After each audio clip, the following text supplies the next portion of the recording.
औज़ुबिल्लाहिमिनश्शैतानिर्रजीम बिस्मिल्लाहिर्रहमानिर्रहीम। अस्सलाम वालेकुम माय डियर स्टूडेंट्स, उम्मीद करता हूँ सारे खैरियत के साथ होंगे। आज का जो हमारा क्वेश्चन है कि discuss all kinds of enthalpies, तो इसमें एंथैल्पी चेंज, ठीक है, standard enthalpy change, enthalpy of formation, enthalpy of neutralisation, enthalpy of combustion, enthalpy of solution, ये सारी एंथैल्पीज़ को मैं वन बाय वन आपके सामने रखूँगा इंशाल्लाह। तो आप सारे मतलब अपने बुक्स वगैरह उठा ले, क्योंकि मैं नोट्स भी साथ में आपके बना रहा हूँ, ठीक है। और हर एक एंथैल्पी को हम विद प्रॉपर एग्जाम्पल उसको डिस्कस करेंगे, ठीक है। तो ये आपका मतलब सारी एंथैल्पीज़ को आज हम एक ही लेक्चर में इंशाल्लाह क्लैरिफाई कर लेंगे, ठीक है। तो हम सबसे पहले स्टार्ट कर लेते हैं कि standard enthalpy change. The number one is a standard enthalpy change. Standard enthalpy change, ठीक है। स्टैंडर्ड एंथैल्पी चेंज हमारे पास कहाँ से आता है, ठीक है। तो सबसे पहले हम मतलब जिस चीज़ से हम इसको डिनोट करते हैं, सबसे पहले हम वो लिखेंगे। तो हम इसको डिनोट कर लेते हैं डेल्टा एच इस तरह, या हम लिख लेते हैं कि डेल्टा एच एंड 298 जो कि टेम्परेचर है आपके पास 25 डिग्री सेंटीग्रेड और 298 केल्विन। तो सबसे पहले हम इस पे बात कर लेते हैं कि standard enthalpy, for standard enthalpy we need standard condition. For standard enthalpy substances must be in standard condition, must be in a standard condition.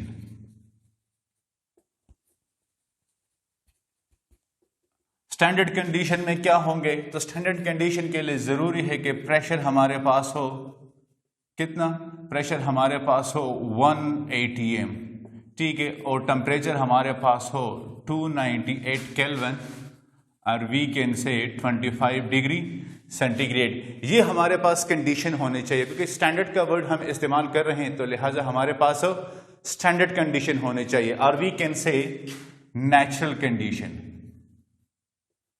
Natural condition या नॉर्मल कंडीशन, ये हम यहां पे पहले इस्तेमाल करेंगे।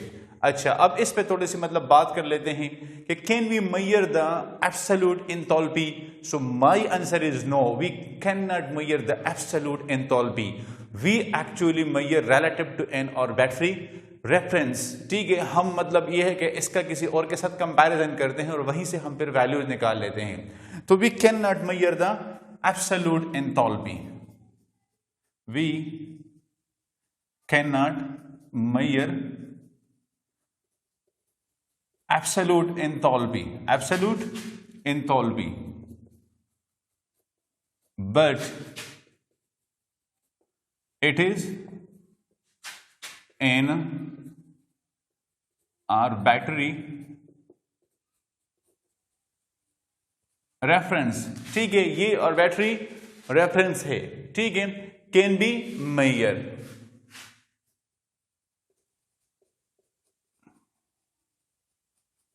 So from here this is clear that we cannot measure the absolute enthalpy. अब अगर हम चाहते हैं कि हम स्टैंडर्ड एंथैल्पी को कैलकुलेट करना चाहते हैं, तो क्या होगा? Reaction condition must be mention. ये बात सबसे पहले आपने याद रखनी है कि रिएक्शन कंडीशन मेंशन होनी चाहिए कि कौन सा स्टेट इस्तेमाल हो रहा है, ठीक है, और टेम्परेचर क्या है और प्रेशर क्या है। तो ये एक पॉइंट आप लोग याद रखें कि reaction condition must be mentioned। अब आप एक बात याद रख ले कि ये मैं पॉइंट्स में लिखवा रहा हूं, ठीक है। इस तरह जिस तरह मैंने ये किया, तो आप इसको 1, 2 और 3 भी कर सकते हो। तो इससे आपकी जो पेपर चेकर होता है उसके लिए इस थ्योरी को चेक करना थोड़ा सा इजी हो जाता है। अब for thermochemical reaction, for thermochemical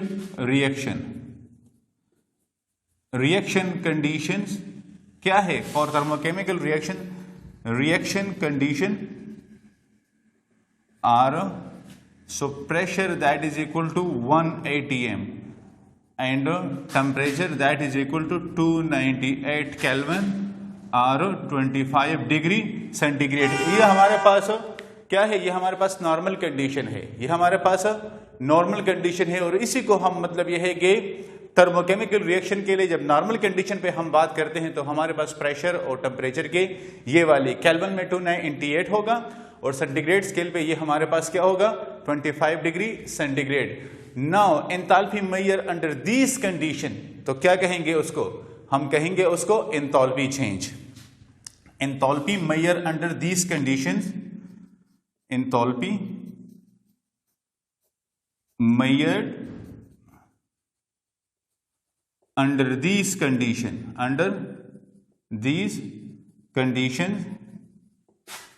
called standard enthalpy change, standard enthalpy change, इसको हम क्या कहते हैं, स्टैंडर्ड एंथैल्पी चेंज कहते हैं, ठीक है।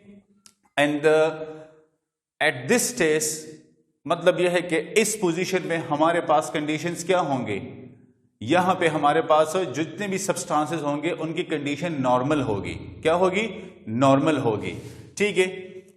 तो the substances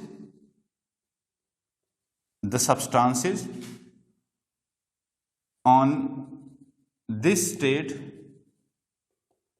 must be in a normal condition, must be in a normal condition. तो नॉर्मल कंडीशन का क्या है कि टेम्परेचर 298 केल्विन हो एंड प्रेशर 1 atm हो, कितना हो 1 atm हो, ये हमारे पास नॉर्मल कंडीशंस होंगे, क्या होंगे, नॉर्मल कंडीशन होंगे। So this state that standard condition for the reaction are when temperature is equal to 298 Kelvin and pressure is equal to 1 atm, ठीक है। अब यहां पे इसका क्या मतलब है, सो दस डेल्टा H 298 स्टैंडर्ड एंथैल्पी, क्या है standard enthalpy for reaction correspondence to, for the reaction correspondence to gaseous hydrogen, oxygen, ठीक है, हाइड्रोजन हमारे पास, oxygen and liquid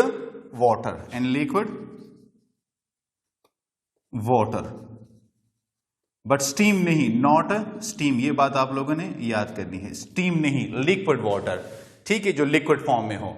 which are the most stable and normal or standard states, which are the most stable normal or standard state, ठीक है। ये हमारे पास stable, normal and standard states है। अब इसका मैं आपको रिएक्शन लिखवा देता हूं। तो रिएक्शन हमारे पास क्या होगा,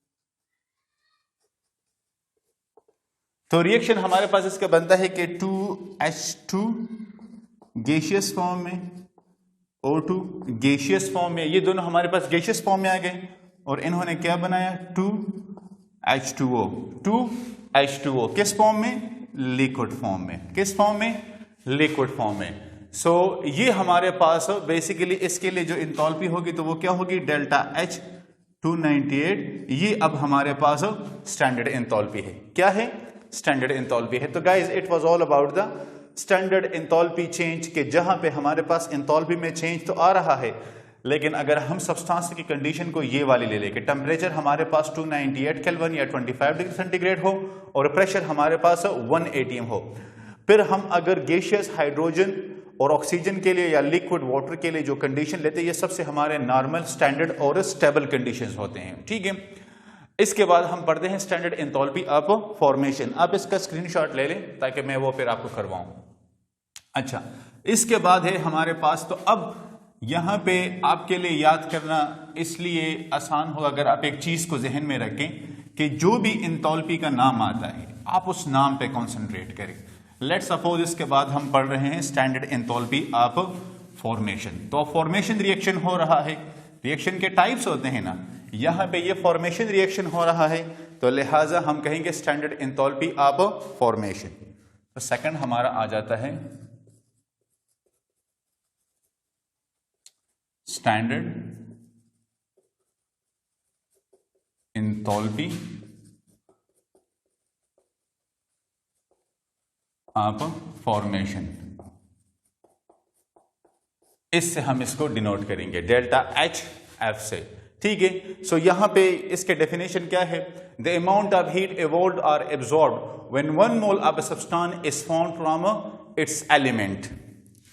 तो डेफिनेशन आप इसका अब लिख लें, the amount of heat evolved, absorbed when 1 mole of a substance, when 1 mole of a substance is formed from the is अब ये 1 मोल का सब्सटेंस किस चीज से बन रहे हैं हमारे, अपने एलिमेंट से, अपने एलिमेंट से, फ्रॉम इट्स एलिमेंट, अपने एलिमेंट से हमारे पास ये जो 1 मोल का सब्सटेंस बनता है, ठीक है। So the substance involve in the reaction are at a standard state. यहां पे भी आपने याद रखना है कि the substance involve in chemical reaction are at standard state. तो आप स्टैंडर्ड स्टेट तो आप लोगों को याद है कि हमारे पास क्या है, जहां पे प्रेशर 1 atm हो, टेम्परेचर हमारे पास 298 केल्विन और 25 डिग्री सेंटीग्रेड हो। ये हमारे पास क्या है, ये हमारे पास स्टैंडर्ड कंडीशन है। मैंने आपको पहले बताया था कि किस चीज से डिनोट होता है, denoted from delta H F, units are kilo joule per mole, kilo joule per mole. ये इसके फिर क्या होंगे, ये इसके फिर यूनिट्स होंगे। मैं एग्जांपल आपको करवाता हूं, एग्जांपल से थोड़ा सा इजी हो जाएगा आपके लिए। ये हमारे पास है मैग्नीशियम, ठीक है, हमारे पास है मैग्नीशियम किस सॉलिड स्टेट में, plus half O2 gaseous form में। ये क्या, मैग्नीशियम ऑक्साइड हमें बना के दे रहे हैं सॉलिड फॉर्म में। तो इसके लिए डेल्टा एच एफ क्या होगा हमारे पास, -692 किलो जाउल पर मोल। ये हमारा आ जाता है मैग्नीशियम का। सेकंड हमारे पास है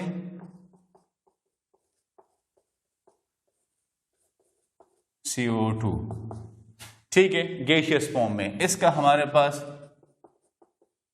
-393.7 किलो जाउल पर मोल। ये हमारा सेकंड रिएक्शन कहा जाता है, ठीक है। तो ये मतलब यह है कि अपने कॉन्स्टिट्यूएंट एलिमेंट से इनके ये फॉर्मेशन हो रही है, ये सब्सटेंस की फॉर्मेशन हो रही है। किस चीज से हो रही है, इसके कॉन्स्टिट्यूएंट से है, इसके इंग्रेडिएंट से, इसी से ये बन रहा है। अब अगर मैं आपको कहूं कि हमारे पास सपोज करें सब्सटेंस है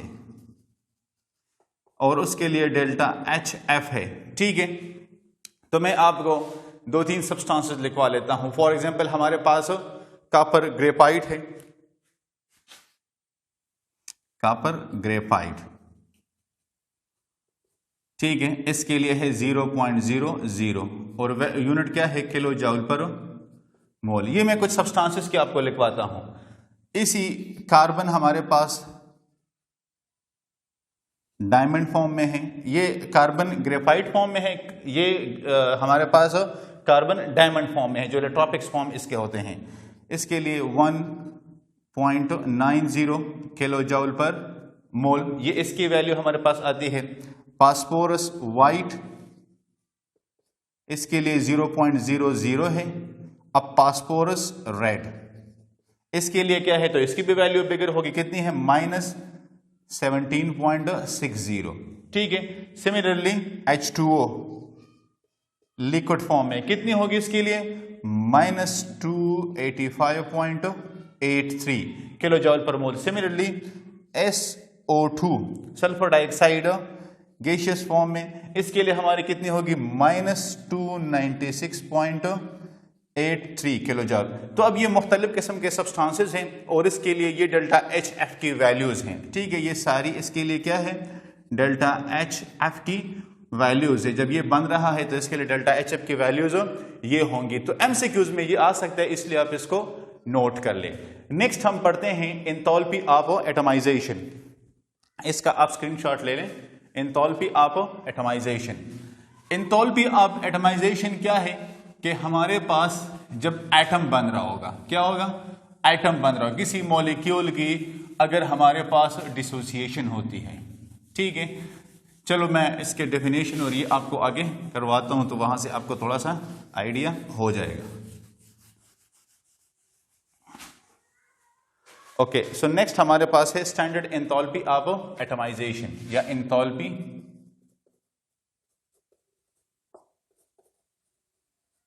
चेंज ऑफ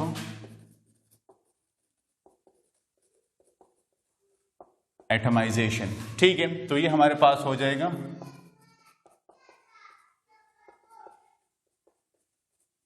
एटमाइजेशन भी लिख लेते हैं और AT भी लिख सकते हैं, फिर आपकी मर्जी है कि आपको कौन सा ठीक लगता है। The amount of heat absorbed when 1 mole of gaseous atom formed from the elements. The amount of heat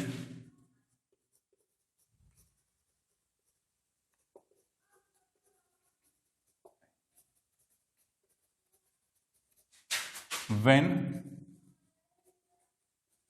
1 mole of, अब ये 1 मोल क्या है हमारे पास, अब गैसियस एटम है। क्या है, गैसियस एटम है।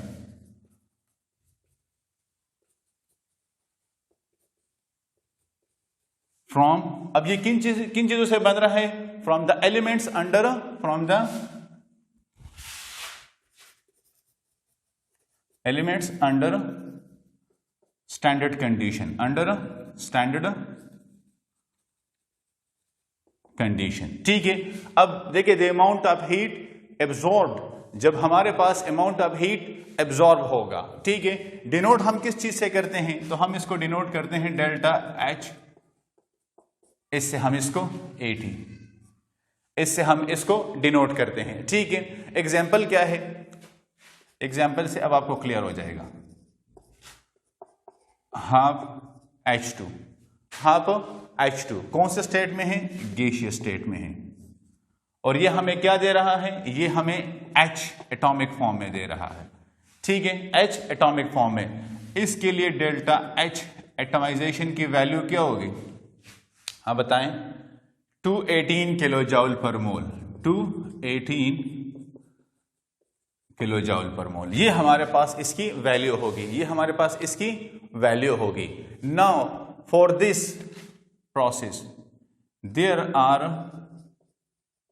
Many experimental techniques available for this process। इसके लिए बहुत सारे एक्सपेरिमेंटल टेक्निक्स अवेलेबल है। क्या है, बहुत सारे एक्सपेरिमेंटल टेक्निक्स अवेलेबल है। ठीक है, नेक्स्ट है एंथैल्पी ऑफ न्यूट्रलाइजेशन, ये हमारी थर्ड वन हो गई। फोर्थ वन एंथैल्पी ऑफ, अब देखिए यहां पे न्यूट्रलाइजेशन रिएक्शन हो रहा है, क्या हो रहा है, neutralisation reaction, delta H N, small n भी लिखते हैं, कैपिटल N भी लिखते हैं। ठीक है, अब यहां पे क्या होगा, the amount of heat evolved or absorbed when 1 mole of hydrogen ion from an acid react with 1 mole of hydroxyl ion from the base, the amount of heat evolved or absorbed when 1 mole of H plus from an acid and 1 mole of from base, ठीक है, और neutralisation reaction होता है। तो इसमें जितना भी हमारे पास हीट एवोल्व होता है या एब्जॉर्ब होता है तो वो हम बेसिकली कैलकुलेट करते हैं, उसको हम कहते हैं एंथैल्पी ऑफ न्यूट्रलाइजेशन, ठीक है। सो यहां पे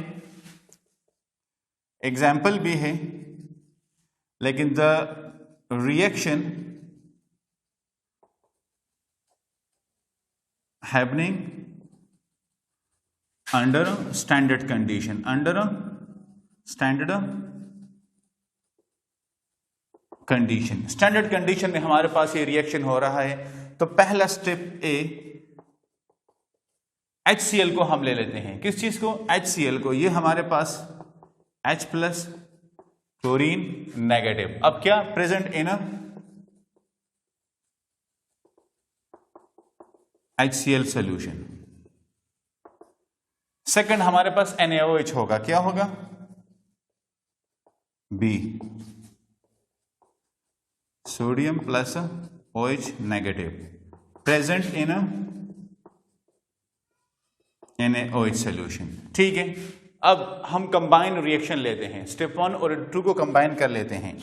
तो H plus chlorine negative plus sodium और ये OH नेगेटिव क्या देता है हमें? हमें देता है sodium plus chlorine negative and plus H2O। क्या देता है? H2O। और ये कब हुआ है? After mixing. आफ्टर मिक्सिंग के बाद ये सारा कुछ आया है ना। हाँ, तो जगह करें। सो नेट रिएक्शन क्या होगा? सो नेट रिएक्शन हमारा क्या होगा? नेट रिएक्शन होगा H प्लस जो हमने डिफिनेशन करवाया था, OH नेगेटिव क्या देता है? H2O। क्या देता है? H2O। तो डेल्टा HN किसके बराबर होगा? -57.4 किलो जूल पर मोल, 4 किलो जूल पर मोल, ये हमारे पास इसकी वैल्यू आती है। अब आपने यहां पे एक बात याद रखनी है, नोट में आपने एक चीज को याद रखना है कि अगर हमारे पास एसिड और बेस दोनों वीक हो, अगर हमारे पास एसिड और बेस दोनों वीक हो, तो हमारे पास ये जो अमाउंट ऑफ हीट एवोल्व और absorb, if acid plus base are weak, तो delta HN will be less than -57.4 kilo joule per mole. For very much weak acid and base, delta HN it will be positive. ये बात आपने याद रखनी है कि week के लिए उससे कम होगी, और अगर हमारे पास ये बहुत ही वीक हो, बल्कि वेरी मच वीक हो, तो फिर ये प्लस होगी। आप इसका जो है ना वो, ये मैं आपको एक एग्जांपल देता हूं, ठीक है। एक की मैं आपको देता हूं, आपके MCQs के लिए भी आपके काम आएगा, और यहां पे भी आपको मतलब यह है कि उसकी समझ आ जाए कि मैंने आपसे अभी क्या कहा। फॉर एग्जाम्पल हमारे पास न्यूट्रलाइजेशन ऑफ HCN, अगर इसकी हम न्यूट्रलाइजेशन करते हैं तो इसके लिए डेल्टा HF की वैल्यू क्या होगी? मैंने कहा ये बहुत वीक है, इसके लिए होगी 45.6 plus 45.6 kilo joule per mole. ये इसकी न्यूट्रलाइजेशन का हो रहा है, ये एनर्जी हमारे पास आ रही है, ठीक है। अच्छा, अब the fifth one I think so हमारा है कि इन heat of combustion, heat of combustion, ठीक है, हीट ऑफ कंबस्टन। तो इसका आप ये हमारा आ रहा है। हीट ऑफ कंबस्टन क्या है? Enthalpy change when 1 mole of a substance is completely burned. enthalpy change when 1 mole of substance completely burnt क्या in excess of oxygen, in excess of oxygen under a standard condition, pressure 298 Kelvin and pressure 1 atm and temperature 298 Kelvin. ये हमारे पास such process are mostly exothermic. Such process are mostly exothermic. ठीक है, such process are mostly exothermic. तो हमारे पास reaction क्या है? C2H5OH, इसका reaction हो रहा है तो क्या दे रहा है? 2CO2 plus 3H2O. तो इसके लिए हमारे पास क्या होगी? Delta H minus 1368 kilo joule per mole. ये इसके लिए हमारे पास हीट ऑफ कंबस्टन है.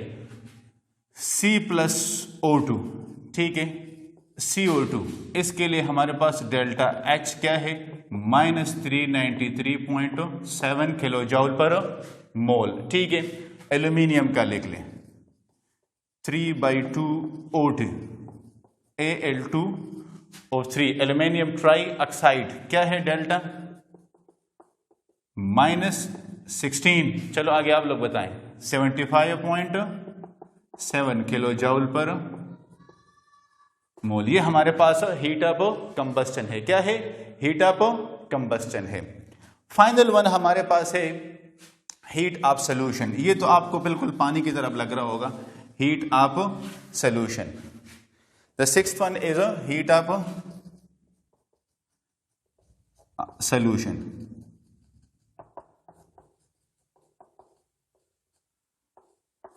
ठीक है, हीट ऑफ सॉल्यूशन क्या है? The amount of heat evolved or absorbed when 1 mole of substance dissolved in so much solvent. The amount of heat evolved or absorbed when 1 mole of substance dissolved in so much solvent that further